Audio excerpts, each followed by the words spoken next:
The last thing you want to hear when you're about to head out on vacation is that your flight is delayed or cancelled. In today's trip report video, that's exactly what happened to me when I flew one of Canada's most popular leisure airlines, Sunwing. Just as I was about to head to Toronto Pearson International Airport for my afternoon flight to Holguin, Cuba, I received a text message that said my 3:30 p.m. flight was delayed by 4 hours to 7:30 p.m. Thankfully, I hadn't left home yet, so I could relax in a comfortable surroundings and head to the airport later. When I did arrive at the airport, I made my way to Terminal 3 and had to fight through the lineup for Qatar Airways check-in to reach the Sunwing counters. Check-in, however, was fairly straightforward, and the agent even handed me a meal voucher as compensation for the delayed flight. Before long, I was headed through security and to the airside area. I was positive that my vacation was back on track, but I spoke too soon. But before I get to that, let's take a quick tour of Terminal 3 at Pearson Airport, which is home to SkyTeam, oneworld, as well as non-aligned and leisure carriers. Now, where should I use that meal voucher? If it's your first time here, welcome to the channel. I do airline trip reports and travel vlogs, so if you are passionate about the thrill of takeoffs, the joy of landing in new destinations, and the magic of in-flight experiences, you are in the right place. So fasten your seatbelts, please hit the subscribe button, and join me on my journeys. Terminal 3 has a decent variety of food and shopping outlets, from some designer brands to simpler stores, as well as a nice cross-section of restaurants.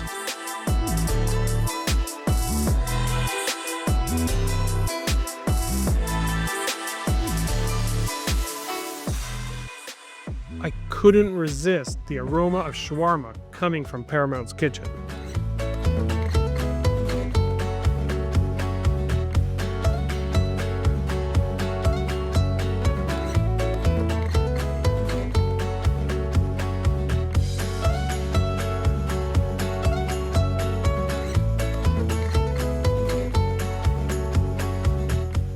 After grabbing some food, we headed to the bus.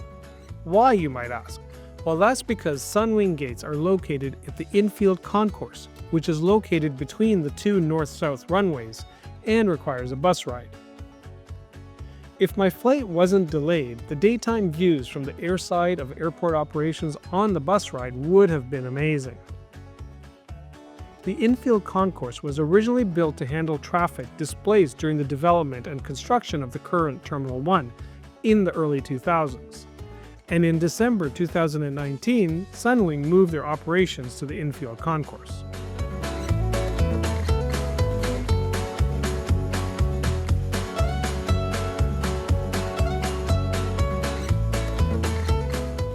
As we exited the bus, this is where things took a turn for the worse. We arrived at the gate area and I received another message advising of a further delay. And then another, and another, and another. What made it worse is that the infield concourse was originally built to be a temporary facility.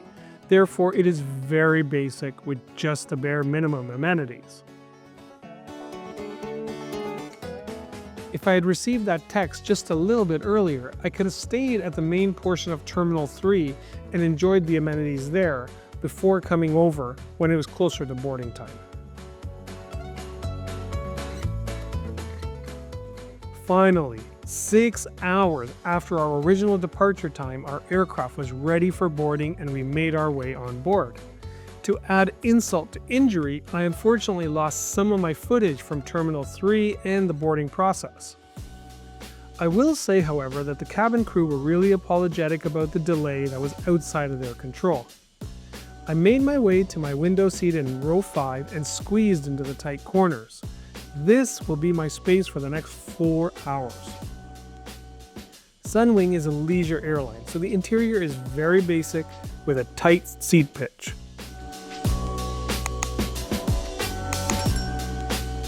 It operates an all Boeing 737 fleet with a mix of Dash 800 and 8 MAX versions. And these are configured in an all-economy setup, but with a weird little wrinkle. There's 177 regular seats with 29-inch pitch and 12 regular seats branded as Elite Plus that have a 39-inch pitch, which can be purchased for an additional fee. I was regretting not spending the extra money for that Elite Plus seat. After pushback, the pilots made the taxi to the southern part of the airport for de-icing. Fun fact, Toronto Pearson has the world's largest de-icing facility. Let's check out the guys doing their important work to ensure we have a safe departure.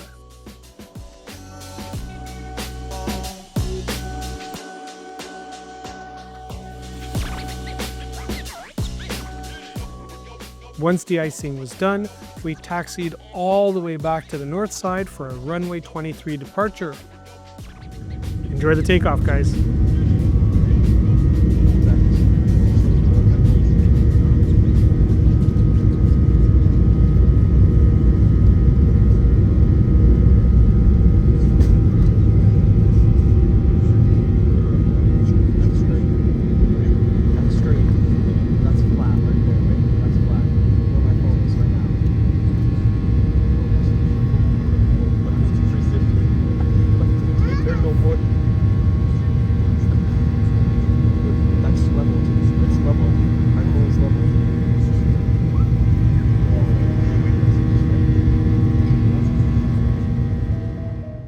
Finally, almost 7 hours after our original departure time, we were in the air powering out over the western suburbs of Toronto.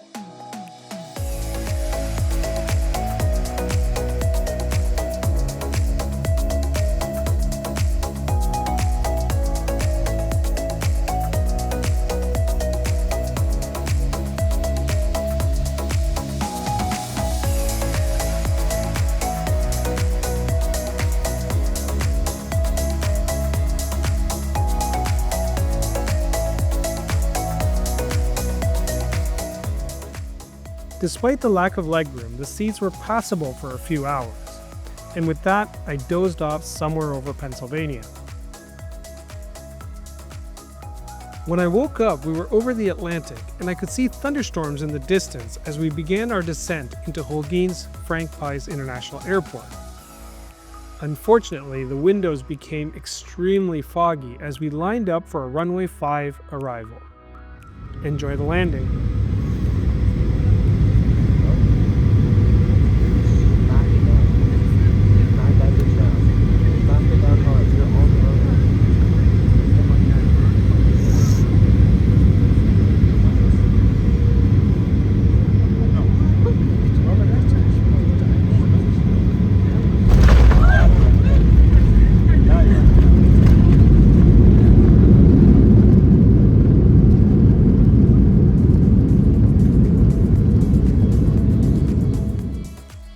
Despite the horrible delays to kick off the trip, we had made it safely, which is the most important thing. The airport in Holguin is, as one would expect in a country ravaged by sanctions, a basic structure. But the immigration was smooth and without incident. After grabbing the bags, we exited and boarded our transfer bus. Safe travels everyone, and I'll see you in the next video where I'll do a review of my resort.